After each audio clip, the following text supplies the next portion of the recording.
আসসালামু আলাইকুম। Jamal Musiala German player, Bayern মিউনিখের এই প্লেয়ার জামাল মুসিয়ালা যেভাবে কালকে ইনজুরি আক্রান্ত হলেন, একদম গোল পোস্টের কাছে গিয়ে ডোনারুমার সাথে সংঘর্ষের ফলে যে একটা ইনজুরি পায়ের গোড়ালিটা ভেঙে গিয়েছে বলতে হবে।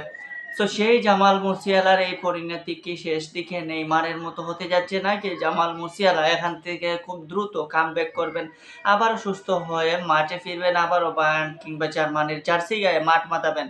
ফুটবল দুনিয়া তো জামাল মুসিয়ালাকে আরও কিছুটা দিন ফুটবলের সৌন্দর্য দেখার জন্য মাঠে দেখতে চায়। তো ফুটবলের এই নিয়ম নীতি আসলে খুবই কষ্ট দেয়, অনেক সময় অনেক ভালো প্লেয়ারকে খুব সহজে হারিয়ে দিয়ে যায় এই ইনজুরি। আজ থেকে কত আগে, অর্থাৎ ৮-৯ বছর, সেই ২০১৪ সালে নেইমার যেভাবে ইনজুরি হয়েছিলেন, পরবর্তীতে নেইমার আর ঠিকঠাক মাঠে উপস্থিত হতে পারেন না, ইনজুরির সাথে লড়াই করে এখনো যাচ্ছেন। সেই পথ ধরে যদি এখন জামাল মুসিয়ালাও যদি সেই রকম অবস্থায় যান, তাহলে আসলে ব্যাড লাক এটার জন্য। বর্তমান প্রজন্মে যে কয়েকজন উদীয়মান তরুণ ফুটবলার ফুটবল দুনিয়াকে ম্যাজিক, তাদের যে ম্যাজিক্যাল পারফরম্যান্স, সেই ম্যাজিক্যাল পারফরম্যান্সে মুগ্ধ করে রেখেছেন, তার মধ্যে কিন্তু অন্যতম এই জামাল মুসিয়ালা।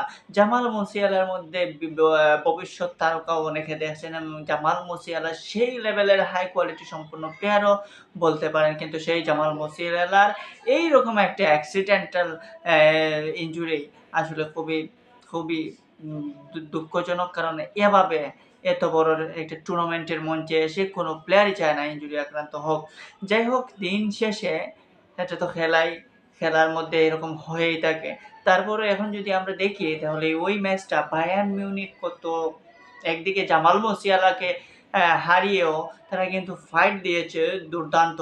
তারপরও এখানে ফাইট দিলেও এখানে পিএসজি যে খেলা দিয়েছে, অর্থাৎ পিএসজি, এই পিএসজি যত সময় যাচ্ছে তাদের সীমানা তারাই পেরিয়ে যাচ্ছে। খুবই মারাত্মক লেভেলের ফুটবল খেলছে।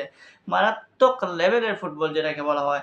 এই পিএসজি দেখবেন যে ফুল 80 মিনিট পর্যন্ত যখন গোল শূন্য ছিল, কোনো দলই গোল দিতে পারছিল না, কিন্তু অ্যাটাক হচ্ছিল সুন্দর।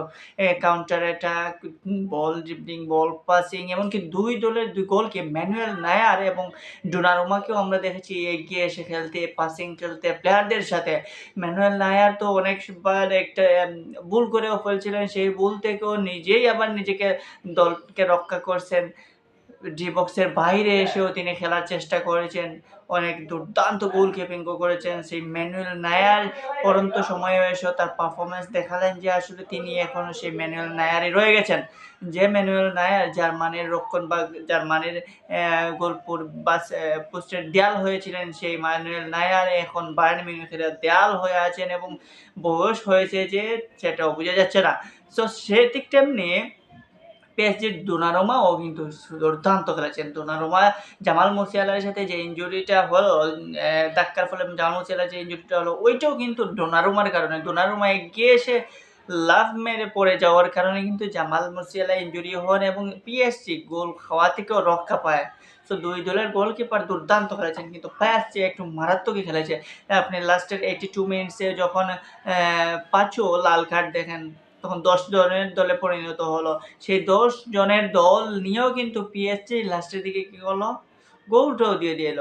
মানে যখন ফার্স্ট গোল দিলেন, পরবর্তীতে যখন ওসমান দেমবেলা নামলেন, সো দেমবেলা নামার পর যখন 10 জনে পরিণত হলো, তখন দেখা গেল যে পিএসজি রক্ষণাত্মক খেলছিল যে 10 জন নিয়ে, কিন্তু এরপরে 92 মিনিটে আবারও যখন একটা লাল কার্ড পেয়ে পিএসজি হয়ে যায় 9 জনের দলে, তখনও কিন্তু পিএসজি হাল ছাড়ে নাই। দুর্দান্তভাবে তাদের নিজেদেরকে সামলে ঠিকঠাকই তারা খেলে ফেলছে। এমনকি ওই 9 এবং 10 জনের দল নিয়েও তারা গোল দিল, কারণ সেখানে ওসমান দেমবেলা যে গোলটা দিলেন, অবিশ্বাস্য সুন্দর একটি গোল দিলেন, এবং সেখানে আশরাফ হাকিমি বুঝতেই দিলেন না যে তিনি একজন ডিফেন্ডার। তার কি অ্যাসিস্ট, অসাধারণ অ্যাসিস্টের ফলে কিন্তু ওই গোলটা হয়, এই ওসমান দেমবেলা গোলটা দেন। সো এই পিএসজি অত্যন্ত মারাত্মক পিএসজি, এবং এই পিএসজির সাথে এখন সেমিফাইনালে রিয়াল মাদ্রিদ কেমন খেলবে দেখা যাক।